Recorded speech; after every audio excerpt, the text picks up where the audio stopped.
Okay, hi. I'm here with my dear, dear friend Klyne Love. I keep wanting to call you by your previous name, Klyne. Um, but here we are. And Klyne, thank you for joining us today to talk about something I know means so much to you, but I think means so much to so many people. And it's the title of this talk, this simple, radical idea of a nourished postpartum. So tell us in your words what that means. Thank you so much for having me. I'm so excited to be here. um, a nourished postpartum to me is one where a mother feels as if she's actually held by the people around her in a way that makes her feel like she can thrive in her role as a mother, not just survive. A nourished postpartum to me is one where the community around a mother steps in and steps up and really supports the mother just to heal, to rest, to bond with her new baby, and doesn't hold any other expectations aside from that towards the mother. There's no need to socialize to be something other than who you are in that moment, especially in that tenderness of the immediate postpartum as well. And so I also wanted to make sure that I define within this conversation, especially at the start, that postpartum really could be something you say that a woman is for the rest of her life. It doesn't have to just be that first 4 to 6 weeks after birth that we normally sort of associate that word with. But I guess for the sake of our discussion today, sort of we're honing more in on that immediate postpartum period, because it really is, it's a window. They call it a sacred window. And it's a specific gateway within a woman's life where she has an opportunity to really supercharge her healing, and supercharge the energy behind their relationship between her and her baby and her family and her community. It's a portal in a lot of ways, and that's what they actually call it in Ayurveda and in Chinese medicine, is that it's very much a special sacred window. And yeah, it can do the opposite too, though. If a woman's not adequately Oh, Klyne, you got muted by accident. so fine. Ah, it's because welcome Holly. It's a very intimate call. It's because things keep jumping, and I Yeah, was muting Holly as she entered, so there wouldn't be sound over you. But you got interrupted. so But fine. welcome. So um, I realized we didn't introduce you. So so please finish your thought, and then I have such a important observation of what you're saying that I'd love to throw in. So go ahead, Klein. Yeah, I mean, all I was going to say is that, yeah, it's a sacred window in which a woman can really cultivate a lot of vitality and a lot of long lasting health. But in the same breath, if a woman isn't adequately supported, it can also um, be very detrimental to her lifelong health and vitality. It has that because it's such a vulnerable and such a tender and such a powerful juncture in her life, physically, mentally, emotionally, spiritually. It can go either way. And I think, unfortunately, most of us in the modern world aren't adequately supported, and that there are things that we end up having to reckon with later on down the track, whether it's immediately or further down the line. So a nourished postpartum to me, like you said in the spiel for the conversation, is radical because it's not the norm and it's not what's expected in these current times for most women. So, yeah. Yeah, wow. So just before, I'd love to hear about how this became something in your life, which then segues into who you are and what you do. But I just want to highlight something you've said, which is when you're talking about a nourished postpartum, you're not just talking about food. No, definitely not. I think people don't necessarily register that. Yeah, totally. Well, also, I was actually thinking too when I was speaking, is that from a language point of view, postpartum as a word for the majority of people is unfortunately now synonymous with postpartum depression. And so often I'll explain to people what I do, and immediately they're like, oh, that's really great. You support people when they're depressed. That's wonderful. And I'm like, oh, No, no, I actually meant like, yeah, they think that I come in and support people when they have postpartum depression, which I think it factors into the work that I do is around that mental health care and hopefully trying to prevent women from slipping into that kind of a diagnosis. But a lot of people just think postpartum is synonymous, like that's a word synonymous with depression, with postpartum depression. So I'm really quite passionate about that too, about reclaiming the word postpartum and the fact that it actually is really a word to describe a segue in time, a segment in time. Um, and yeah, and a lot of people also do think postpartum care is just about food when it's also about so much more. I mean, the food side of things is, as you know, something that I'm particularly passionate about and particularly interested in, but it's only a small part really of a much larger scope of care. This is so powerful. So again, I'm gonna start asking questions. So tell us about you, and then I want to jump back into something you said about depression. Yeah, so how I got into this work, I guess, is that was the question, wasn't it? um I mean, it's through my own lived experience, as so many of us on this sort of path. It really becomes about our own healing. And so for me, I was actually 4 months postpartum, and I came to visit you. And we were sitting in circle with all the other Koyas. We had that little reunion.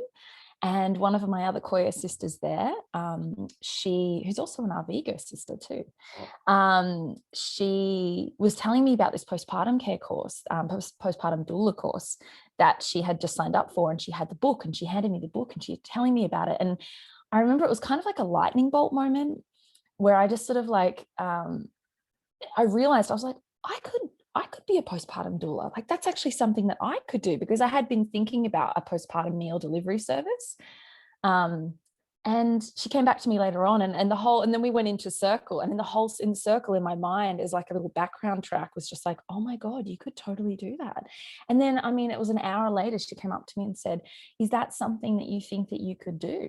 Is that something you'd like to do? And I was like, yes. And she actually gifted me her spot on that course, which was such an enormous blessing, huge blessing. And I was so overwhelmed.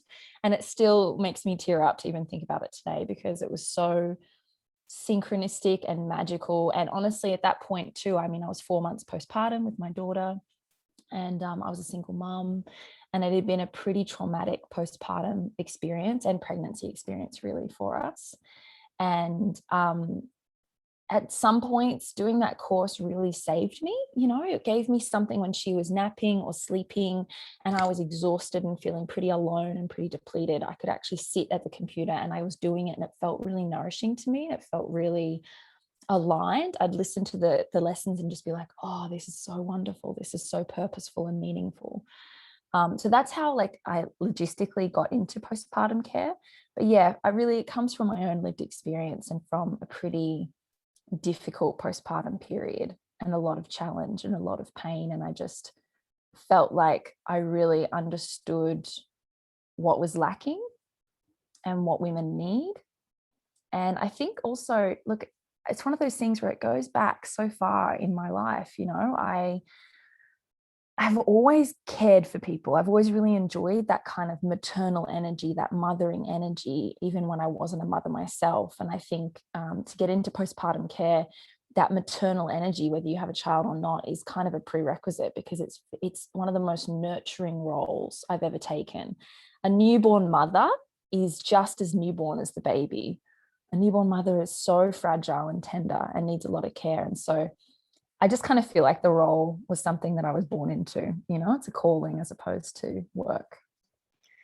Oh my gosh, I love this. And thank you for reminding me of that because it's just like one of the greatest honors of my life is being an observer to the magic that happens when we're in these spaces. And, without excluding anybody, including every human in these feminine spaces. And when I say feminine spaces, it's connection to body wisdom, it's connection to community, it's connection to each other. And it's kind of the polarity of something I wanted to pick up in your previous a comment you made about people assuming postpartum is a depressive time. And so it's just so fascinating to me. There's so much talk about, depletion and depletion as the cause of depression, and lack of support as the cause of depression, and all these reasons. And it's just fascinating. It's like, and then you come it back together and you just sit down and you listen to each other, and within 5 minutes the synchronicities start happening, and deliverance comes, and support comes. And so there's something in this around, are we depressed because we didn't eat the right nutrients? Or are we depressed because we're alone? And the roles of like the community in holding the mother or the birthing person postpartum have been forgotten by society. Yeah. 100%. That's a big, like that's really the central tenet of the work of Rochelle Garcia Saligo, who does the Innate Traditions course, which I just finished. And I really look to her as one of my great teachers, and she has been quite disruptive to the narrative, to the current narrative in society around postpartum depression and around postpartum anxiety. She really puts forward that it's actually a natural response to the way that we're being expected to mother, that it's actually, there's nothing abnormal about postpartum depression when the conditions are so, and the environment is so ripe for feeling that way, when we're alone so much. And so she says that her whole course, it's about lots of different techniques and modalities for postpartum care, but at the very foundation of it is community care. You basically you cannot have adequate postpartum support unless you have community support. And it's so true, because even things like vaginal steaming is lovely and is an incredible healing modality for postpartum support. But if you don't have the community there to support you, to actually help you hold the baby, to help you boil the herbs, like when you shouldn't really be standing that much, to be actually holding the space, then something as simple as boiling herbs and sitting on a stool becomes next to impossible, let alone the food side of things. You really, really need community support. And so she really talks so much about that. And from my own lived experience, that's completely true. I mean, it's so fascinating. You've spoken so highly of her work, and, many people in the Arvigo community know deeply of that work, and it's so beautiful that that's available. Also, when you talk about your own experience, I just need to say, like, you're one of my heroes in watching you have to navigate something so deeply alone, and seeing like the setup that life did, that your initiation and your training was to live the shadow of Mm, society today, and that would give you the fire to like fight for other people. mm, And something I just want to bring in, because I think it'll be a springboard into going into this more deeply, is I had a similar experience in a different way. Like, my son was born at home, and it was just a beautiful birth. There was nothing about the birth that wasn't um, just blessed. But there was no one there except me and my partner. And the midwife was amazing, but it was like a new country, no community, really dysfunctional families. It was better to be alone than let that energy in. And I remember this feeling in my bones of just like, where is everyone? Like, where are the grandmothers? Like it hurts my body, yeah. you know? Mm-hmm. And I was talking to a very dear friend the other day about grief, um, and about her experience of grief as something that she's like, I just don't know how this will ever change. And we got somehow into a conversation about what it means to love the self. And so now I feel like I'm coming a little bit from the perspective of the baby who either comes into a community or doesn't. Mm, So, like, when I was born, it's my mom, her three sisters, and my grandma are like all around the whole time. And then they mm, had like, household help, and they had all this just a traditional culture. And mm, so I have this kind of sense like I'm supposed to be taken care of. you know, yeah. I'm supposed to have people there. And when Mm, people aren't there, it's like, what's going on? And so there's an ease of transference of tending community, because the imprints are in my cells. And when I sit with people I'm close to and who I love, who were raised in a environment where there was just a mother trying to, like, let's say New Zealand society, which we both know well, where there was a lot of stoicism, there was a lot of like, you got to get up and do the laundry and do the this and clean the house and like be by yourself and not complain. Mm, And the mm, baby needs to just be in the cot and not cry. mm-hmm, And that's a success. mm. So as Good adults baby. now in their 40s and 50s, those children are grappling with a belief of like, I am not enough. Mm, And so I'm just curious, like this is a broad thing, but I'm feeling like it's not just about the mother herself, mm. it's about everyone. Oh, not at all. And I loved a lot of a few pieces from what you were just saying that really stood out to me was around grief, because I was actually thinking about this yesterday. And I mean, I think about it quite a lot, but I really think grief is such a huge part of mothering. And it's a thing that we don't actually really name or speak to very often.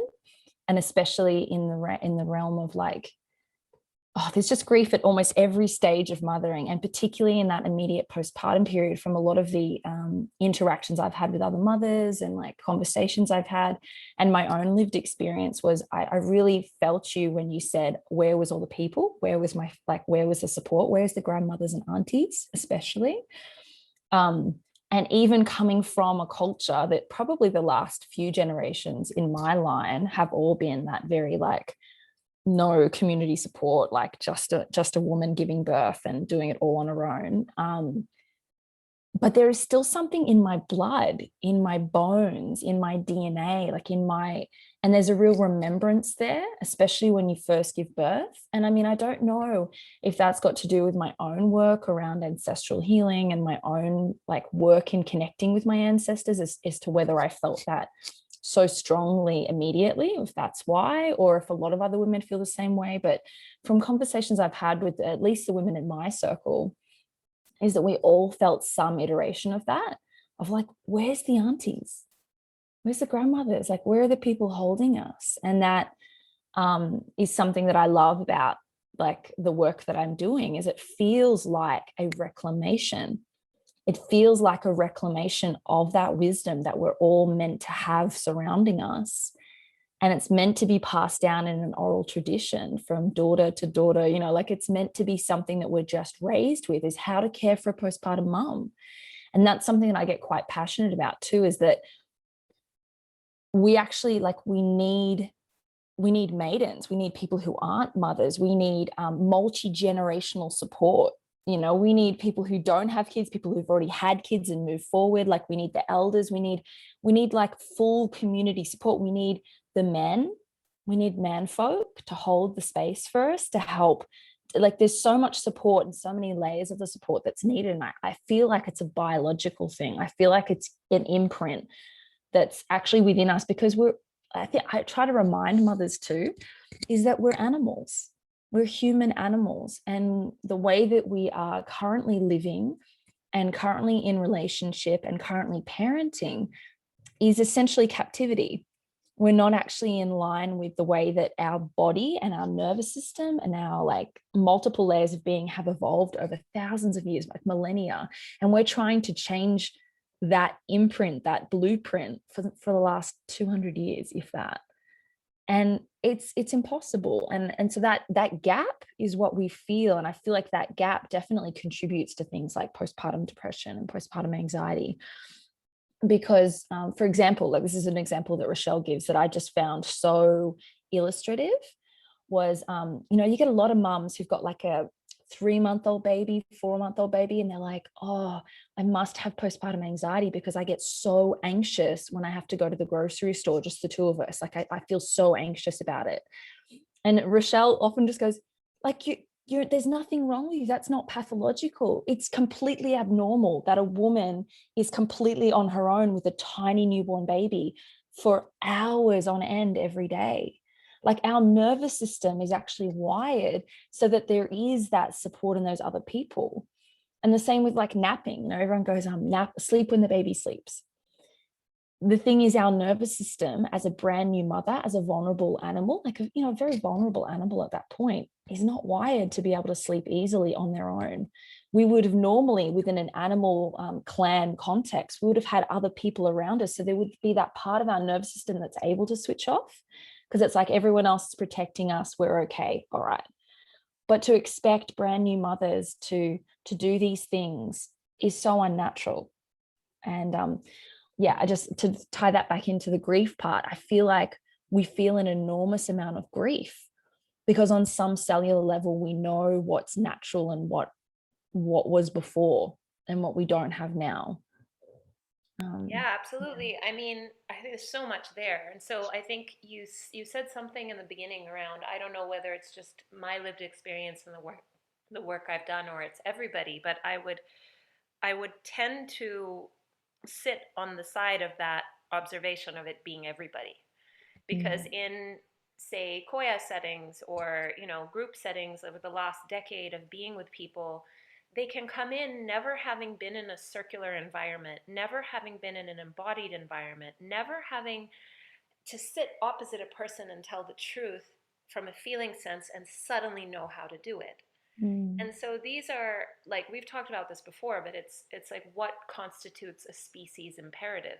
We mm, spend more time studying what a species imperative is for mollusks or, other species like bacteria even, than understanding what it means to be human and mm, what the human longs for, because we're so invested in our creativity and its net worth that Well, we start.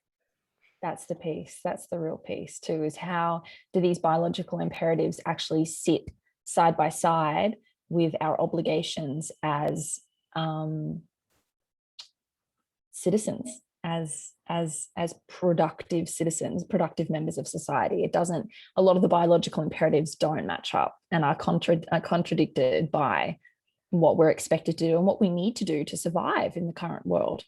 And that's really difficult because we're expecting our bodies to match up to something that's only been in existence for a couple of hundred years. And evolution takes a lot longer than that. So it's just, it's crazy. And I think I really do think that mothers are really suffering. I think mothers, another analogy that gets used is the canaries in the coal mine, where we're the ones that will kind of suffer before other systems go down because there's so much responsibility and there's such vulnerability there, such vulnerability and such sensitivity. um, and you just see skyrocket epidemic level rates of postpartum depression, anxiety, psychosis. um, and then women too, when I'm saying that piece around like later in life, Chinese medicine and Ayurveda both say that, like, if a woman isn't adequately supported within at least that first 42 days after birth, they'll experience that for the next 42 years of their life. And how does that correlate to their experiences in menopause? And there's so much dysfunction now in menopause as well. So I just feel like these things are correlated. There is a really strong connection there. I mean, I see it in my practice, and I know that, like, we've discussed this many times, but even just the very simple, the other day you were saying you had some back pain, and it was like clear in the energetic observance of you that there was uterine involvement and hip involvement. And so, it's like at a distance, we just sort of like, here's a stretch you can do for your hips and see if it makes any difference. But, in practice, like, over so many years, I'll be seeing women in their 50s and 60s coming in, and the roots are all around that time.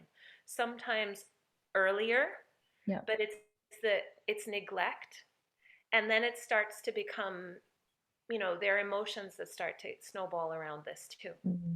It gets so woven in, but like any kind of pathology of the hips, of the sacrum, of the reproductive organs, of the lower digestive tract, of all kinds of things like venous Mm-hmm. issues. It's all tied in what happened to that body at that time.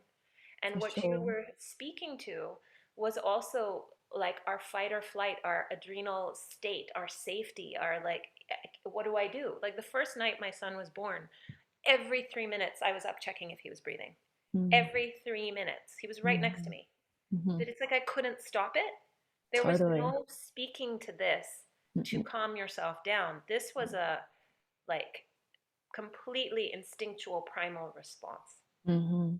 And so when we talk Mm. about grief and we talk about the grief creating or being somehow connected to what we call postpartum depression or anxiety, I mean, what's coming up for me is like people may have a sense that they're being ripped off from something they're supposed to experience, and that's rooted in the grief. It's like, I didn't get to have that, Mm-hmm. but they can't name what it is. Yeah. Yeah, because it's such a broken, the lineage has been so broken for so many generations, and I really experienced that with my own postpartum, because even it was so hard to articulate because the people around me had no scope for understanding it either. My mum, like her experiences postpartum, there was like complete lack of support, complete lack of understanding around the appropriate foods to eat and the amount of rest she should have been having. Like she had no concept of that either. So like I'm in a situation too where the elder in the situation didn't have the wisdom and didn't have the knowledge, and so is kind of normalizing the dysfunction as well, not meaning to, and no maliciousness there at all, but just purely through ignorance, purely through not getting that experience herself. And I know from speaking with other mothers too, that sometimes there's even elements of like, this happens quite a lot in Australian culture too, of like, well, I didn't have that support, so who are you to get that support? Like I didn't get that care, so like why are you making such a big fuss about this? And it's definitely, for me, it ties in a lot with like women speaking their truth and women asking for what they need and getting shut down. Like I had a couple of really big experiences in postpartum, which you know about, that I asked for help and I was completely shut down. I was really ridiculed in some instances. So and that was just me asking for what I really felt like I really needed and within reason. And I think a lot of women experience that from the interactions and the conversations I've had. And it just ties into such a bigger theme, a bigger issue around the patriarchy as well, and how that impacts women and our ability to speak what we need. And so with postpartum mums that I work with, a big part of our work in pre-birth is to talk about how comfortable are you in asking for what you need, and how comfortable are you in receiving help. That is huge, huge, because in the postpartum period you are so tender and you are so vulnerable. If you are unconsciously completely closed to receiving help, then even if you had that community around you that are willing to support you, you're not gonna be in a position, you're not going to be able to actually receive that. And it almost becomes a bit of a survival thing too, because if you don't learn how to speak what you need, and if you don't learn how to receive that help, you are really affected, and therefore your baby is really affected too, because you are a dyad. You are the mother baby dyad, and they call that mama toto in Africa. You are like one being for at least the first 3 years of their life. So it's yeah, that's a big part of the work that I do, is trying to help preface that with families, with the partner, with mum. How comfortable are you in speaking your truth and in asking for help, and also setting healthy boundaries? Because the thing is, you actually might have the mother-in-law, the mother, the auntie that want to be there, but if they're going to actually take more energy than they give and create a really disharmonious environment, like you were saying, you were better off being alone. And so how good are women at actually like saying, no, I'm sorry, you can't come into our space, at least for this first little bit, because it's so tender. And that honestly can affect a woman's healing. It can affect the bonding between mum and baby. It can affect their breastfeeding journey. It has such far-reaching consequences. And it's also really disconcerting. It's really disillusioning when sometimes for mums, when they go into the birth experience and they go into their early postpartum with an expectation of the people around them, and that doesn't get met.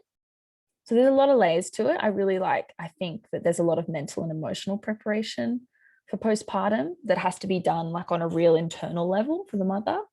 And that's one thing that actually really, I found there's a really big correlation for me between Koya and postpartum care, is because Koya, like it's like the training that I did through Koya helped me so much in my pregnancy and postpartum journey. Because if I hadn't have had that internal compass that I had cultivated and resurrected and reclaimed through Koya, I mean, my journey would have been a lot harder than it already was. And so sometimes there are, in our prenatal sessions with women, I really like to try to bring some of that work in, that embodiment work. Amazing. Thank you. Yeah, just for anyone who hears this later, Koya is a movement practice that your other teacher, Rochelle, she um, Yeah. created, was inspired by, but it is a, it relies deeply on knowing the truth in your body. And so a lot of us are in those communities and have grown up on, well, what am I really feeling? And it's potent, like all over. That's just support. Like that modality is just magic.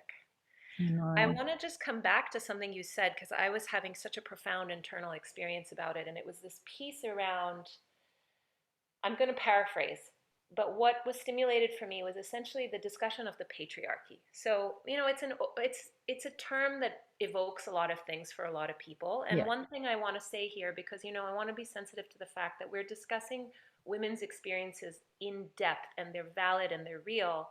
And we live in a time where it's not just women who birth. But because neither you or I have any lived experience of what that would be like, it's very presumptuous or difficult to even begin to say that we understand what that. And the invitation is always open for anyone who has had that experience but isn't in the category of woman to share that experience. Mm-hmm. However, the category of woman is a real thing too, and so we're here talking about that. And one thing I want to loop into is about needs. And so, I sent you a bunch of voicemails. Like, we're very close friends, so we have many different conversations. But I sent you a bunch of voicemails earlier today expressing something I'd been going through recently, and I think it is very mirroring of this whole conversation. And what it was in two very close relationships with men, um, both of whom chose to end communication when I asked for what I needed from them. And what I need, so the tale of both those relationships was very long periods of time where I was in the role of being unconditionally supportive. Very tender, very earth element, very much holding them in their sensitivity, Mm-hmm. very different from the other female relationships they have had. And then suddenly there comes a moment where you go, I don't like this, and I'm setting a boundary, and it's like cut.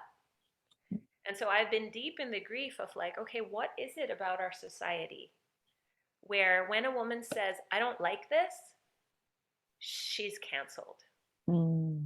And then the polarity, there's like such a militant like approach to it. It's like we live in this polarity. It's like everywhere, every conversation, whether it's a medical conversation, whether it's an identity conversation, whether it's a land and indigenous issues conversation, it's just polarity right now. And there's Mm. important ideas on every side of a polarity, but it's still deep in our society, this misogyny that like, wait a minute, like what?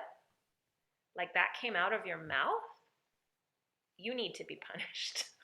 And Mm. so I wonder how that plays into this arena of life, because Mm. I see it so much with moms, and I see it so much with women of like, I needed this, but I couldn't ask for it. I was afraid Mm. he'd go away. Mm. Or I needed this, I couldn't ask for it. I was afraid of being criticized by whoever was providing medical care, or my mother-in-law, or my mom, or my sister, or Mm-hmm. yeah.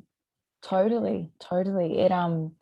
Yeah, when you were speaking to that story and its relevance, I was thinking exactly that around how many mothers are out there um, who are worried that they're asking for too much constantly. There's this idea that, speaking our needs is ungrateful as well, especially when we like try to set a healthy boundary, but we're still wanting to have a relationship with someone. We're just saying, hey, that wasn't okay.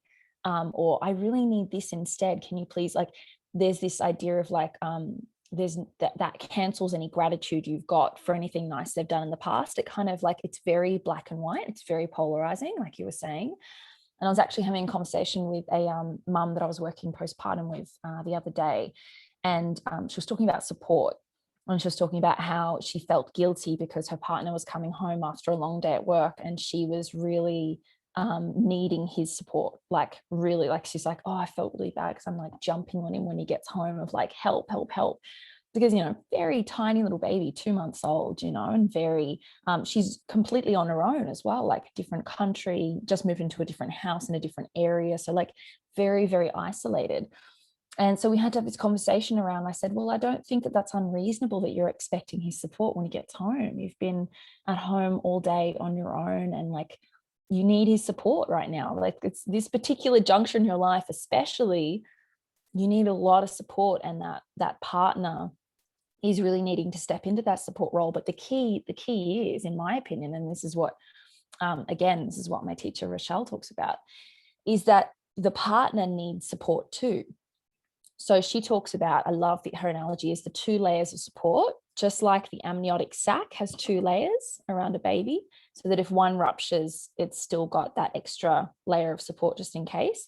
She talks about that with the family unit. So it's like the baby needs 2 layers of support. And obviously one of those will be the mother, like usually. And then the mother needs 2 layers of support. And often that will include the partner, if there's a partner present.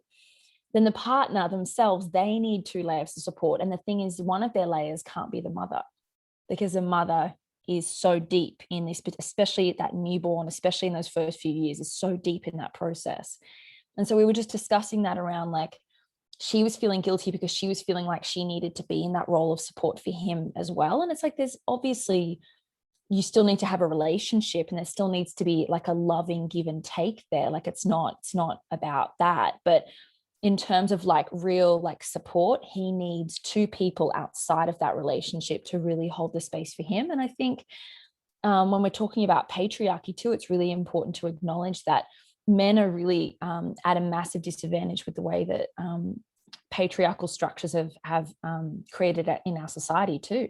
There's a real lack of support there, and a real lack of acknowledgement. And yeah, so it was a very productive conversation though, and it felt like at the end of it, she'd taken away a lot of that shame and guilt from like, oh, I'm really needy at the moment, I feel really bad for being needy, and I feel really guilty. And so we had taken some of that shame and that guilt out, and actually been like, it's okay, that's a really important, you are needy at this point in your life, and that's completely natural and completely normal, and there's nothing wrong with that. It's just that we need to make sure that you have adequate support, and that your partner has adequate support too, so that he can support you and baby.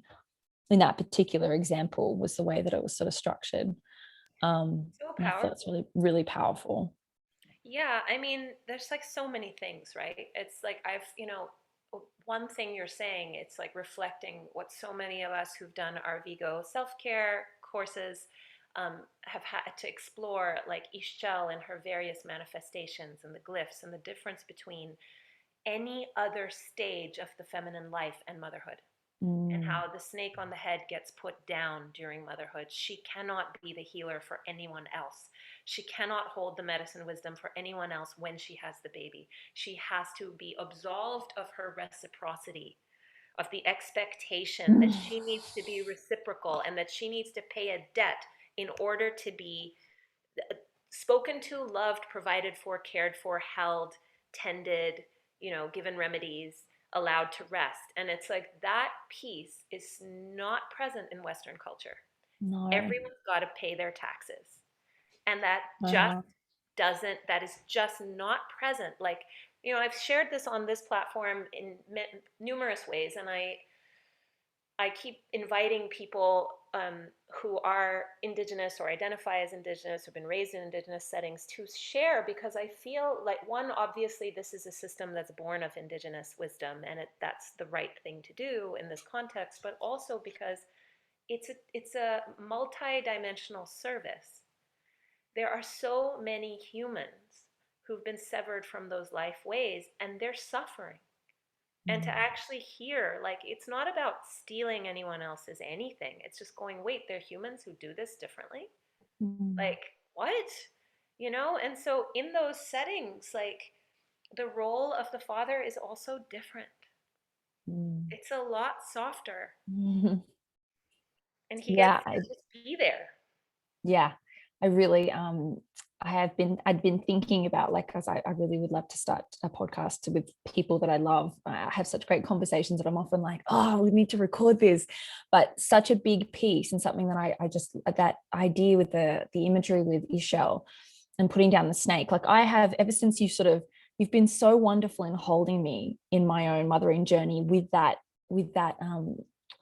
energy. You've really held me in such a tender way with that, and not burdening me with things that weren't appropriate at the time, and really being so understanding when I was just in a like, please give me everything, I can't give back so much at this point. You've been so probably one of the only people in my life who's really held that so solidly. And I just feel like it's such an important thing. And I have actually told that story and told that imagery, that story to mothers that I've worked with, and so many, and even just mothers that I know.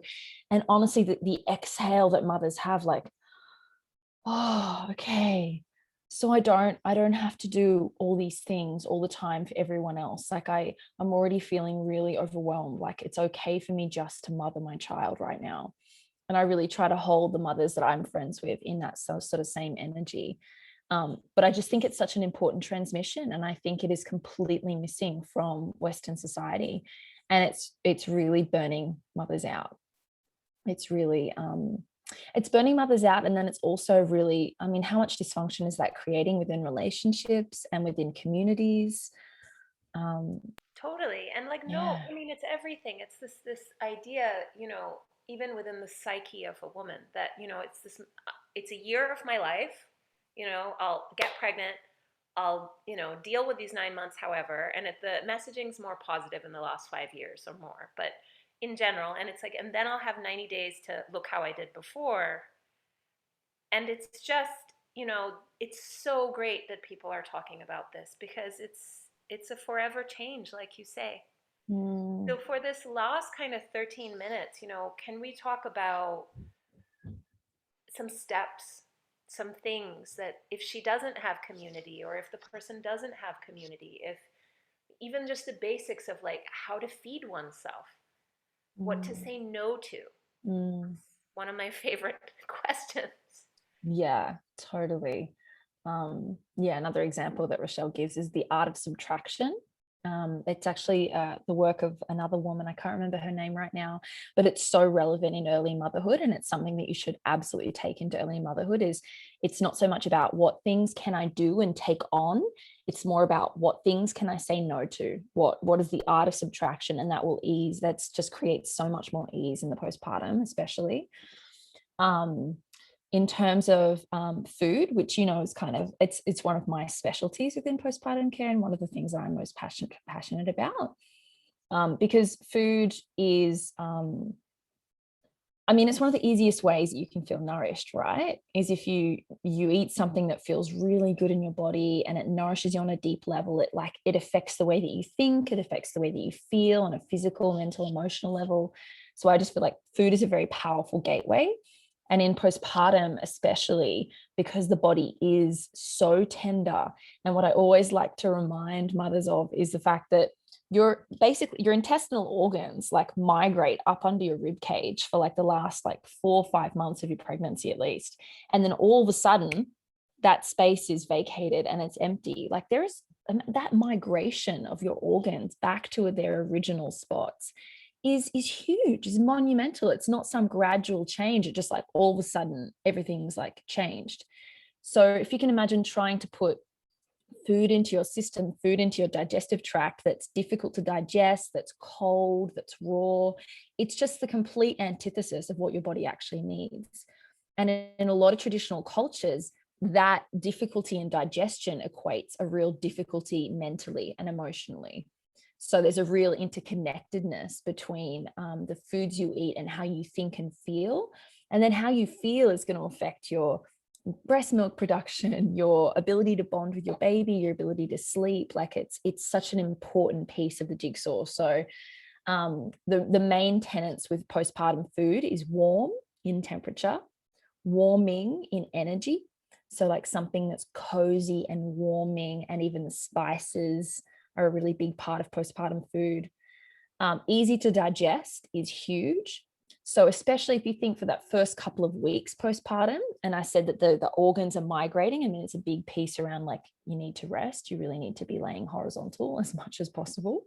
But for those first couple of weeks, at least, like as mushy and baby food oriented as you possibly can tolerate, soups and broths, and even with meat. Like I think animal products are a really important part of postpartum. I think they're very nourishing, very grounding, very healing. I think they're really important, but you need to make sure they're done appropriately. They're really well cooked, a lot of broths more than anything else. And if you're going to eat meat, just not a huge amount in one go. So they're the main sort of tenets of postpartum food, and preparing them pre-birth is really important, because when you're first postpartum, unless you have a loving friend or family member who's literally there cooking food for you 3 times a day, every day, freezer foods and preparing food is going to be so crucial, so important, because trying to stand up for long periods of time, especially in that immediate postpartum, is not only difficult, especially with a newborn baby, but it's also really contradictive to healing properly. Your pelvic organs and your pelvic, it really needs you to be laying down as much as possible. And also you'll get so busy breastfeeding or figuring out what you're doing that by the time you realize you haven't eaten anything for 6 hours and you're starving, you're going to look at whatever's the first thing in the fridge that you can get your hands on, and 9 times out of 10 it's going to not be something that's warming, easy to digest. So yeah, I'm a big fan of preparing meals ahead of time. I remember the video, remember from like when you were in that in the house where I visited you with your baby. Remember the video that someone sent of your freezer? I'm just having flashbacks to like how much you prepared and like how organized it was, and I was just like, wow, if my life could be like that freezer. So what was in that freezer? That was in the freezer. Well, the thing is for me though, is that I really I did do a lot of preparation, but I also didn't understand food the way that I do now. So I think the foods that I prepared then wouldn't be quite the same as the ones that I would prepare now. And also a piece of that is that it's awesome to have the freezer meals, and I definitely recommend doing it. But it's also like, especially that first couple of weeks, it was difficult because I didn't have an awful lot of support, and they didn't kind of know how to support me as well. Not that they meant to not know how to support me. They just didn't know. So I was up reheating a lot of the stuff when it would have been really great, other people doing it for me. But things that I would prepare this time around, my favorite postpartum food, number one, is congee. Is like an Asian, really well cooked rice dish. I cook it with like a chicken bone broth that I do in the pressure cooker. And I usually add ginger and some turmeric as well. So you've got those warming spices in there too. So that's got just everything you need in it. It's really easy to digest. It's very cozy, and you put it with some soy sauce and some toasted sesame oil on top. And then as you go throughout the postpartum journey, by the time you're 4 to 6 weeks along, you can add, actual bits of the meat and things and vegetables and stuff like that. But in the immediate postpartum, a bowl of that is just like the best postpartum food ever. There's a lot of great Ayurvedic recipes. They've got some really incredible Ayurvedic principles for postpartum. So I highly recommend sort of checking that out. Like kachari is one of the dishes that I really love, really well cooked kachari. I would also do like bone broths. I would just personally have like a vacuum esky flask, beside you at all times in postpartum with hot broth. And that's what I would be sipping on. It's really, really hydrating for the body. And it's also got all of that beautiful collagen, which is going to help the body heal post-birth. Soups, stews, congee. Snacks is a really important thing to prepare as well, especially if you're breastfeeding. You need to be eating quite a lot of food. So actually having like little bliss balls all prepared to go. There's a great carrot cake bite recipe on the Minimalist Baker. I'd have things like that in the freezer ready to go as well. And so you make it a part of your like daily rituals of a nighttime. You get food out of the freezer for the next day, or you get someone else to get food out of the freezer for the next day. So you're just constantly cycling these beautiful fresh meals. And I mean, if you can set up a meal train, they're fantastic. And there's an amazing free website called Meal Train, and ask your community to support you. And I think it's really important too, in that meal train, is also to tell people, give them some options of recipes that you find online, of foods they can make, foods that are appropriate, because it's such a lovely thought for people to cook for you. But also, if the foods aren't going to be helping you to heal and might actually be hard in digestion, that's kind of undoing some of the beautiful intention behind it. So I think it's really good to be clear and put some of that sort of stuff up there as well. Yeah, ask for what you need. Yeah, and so you're practicing that skill, that all important skill, that as you mother, it just becomes more and more important to be able to do that. So So is that part of what you do for people? which part? Cooking and providing.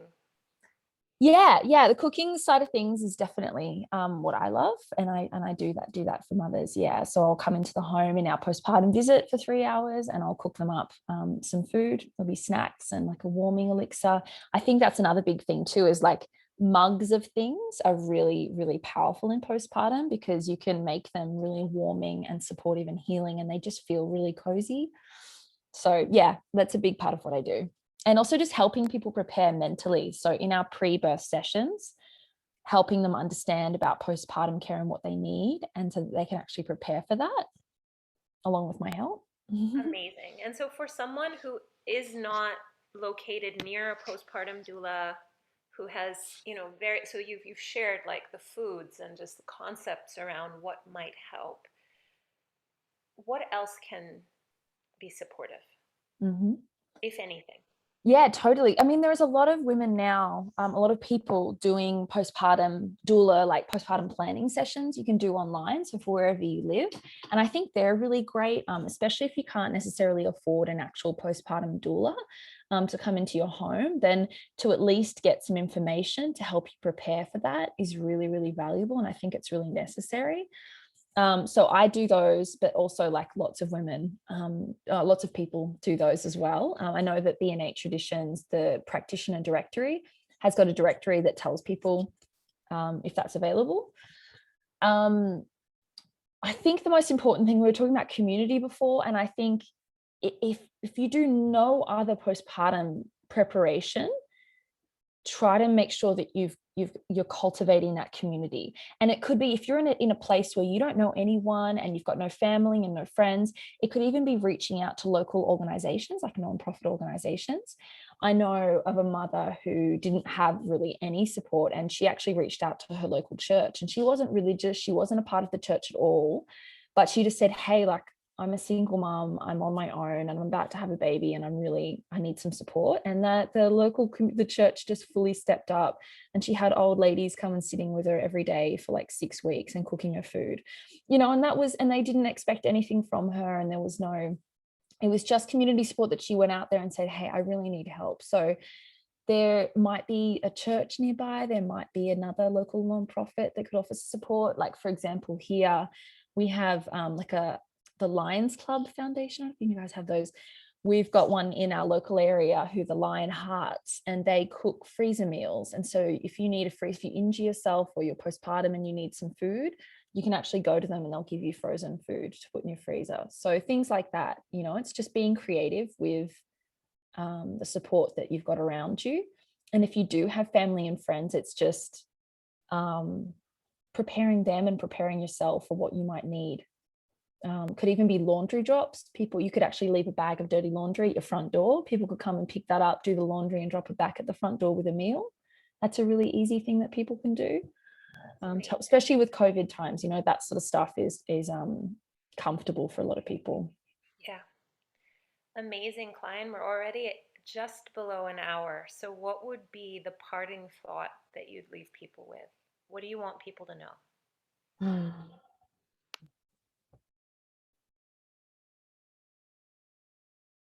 That's a juicy one. I want people to know that postpartum care is not a luxury. It's not something that should be seen as a luxury, but it's actually a necessity. And however you're able to source that support, it's really vital for yourself and for your family and for your community. And not just, it's okay to want to thrive, to not just survive in the postpartum.